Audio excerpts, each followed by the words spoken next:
Hey guys, welcome back to the garden. Today we are going to go ahead and harvest all the carrots. We have a huge heat wave coming in tomorrow, and so today's Thursday, Friday, Saturday, and Sunday. Like massive heat in the hundreds, which is crazy for Michigan. So I want to get these carrots out before the heat makes them extra bitter. I'm sure they're already just a little bit bitter just because we've already had such a hot summer. But I'm going to pull them. If you guys didn't catch last year's carrot harvest video, I had the most amazing video and I talked all about the benefits of high intensity gardening. So I'll leave a link to that either here or at the end of the video. But so just to be honest, I'm not growing as many carrots as I did last year, but let's go see what we end up with. I need to spray myself first. The mosquitoes are terrible.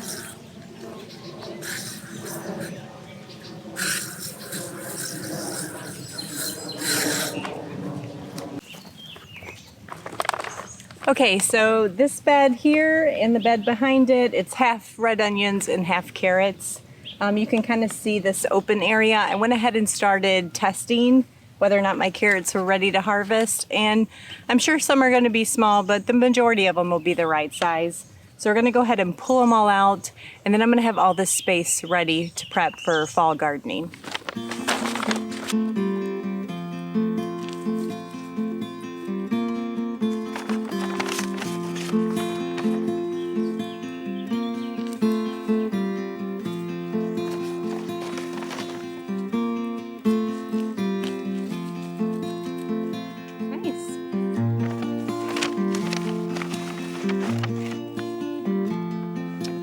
Volunteer tomato in here.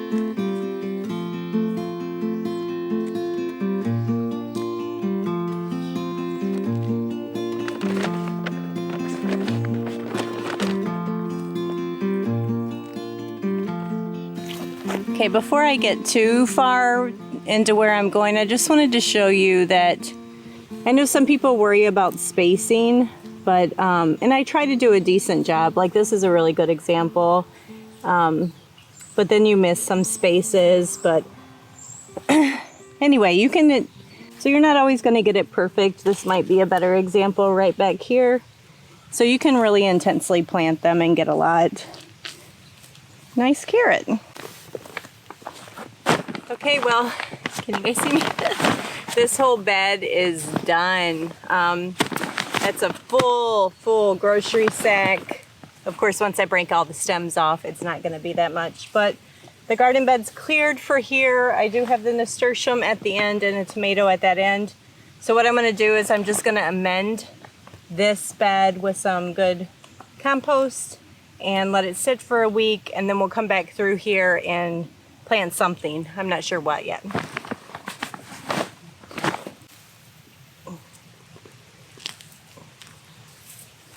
You know, I may let this bed sit a couple more weeks. They're not as big as, I wonder if I planted this later. Yeah.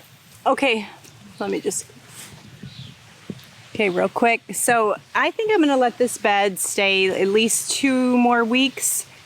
As I'm pulling it, and I've got a quarter, fifth of the way in, they're a lot smaller than my front bed, and I'm remembering that I'm pretty sure I planted these as a succession planting to the front bed.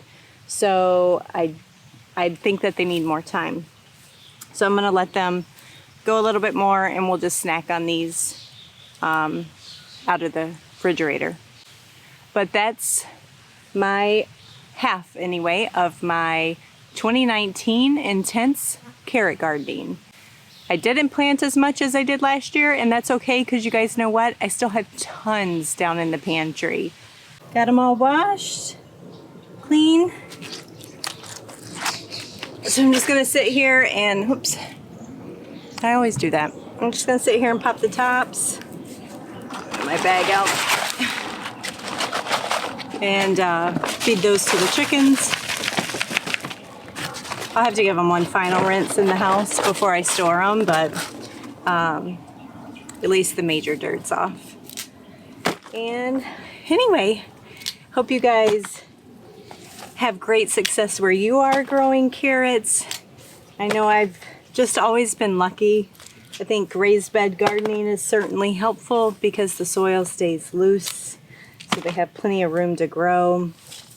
I always try to get one of the first things I get in the ground every year is my carrots. And maybe that helps too because I plant them early.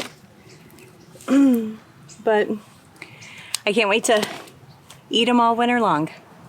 Bye guys, talk to you later. Just nice, decent sized carrots. Nothing like, I mean, a couple times there's a few crazy ones and a couple times there's small ones, but that's the fun thing about harvesting carrots. You never know what you're gonna get.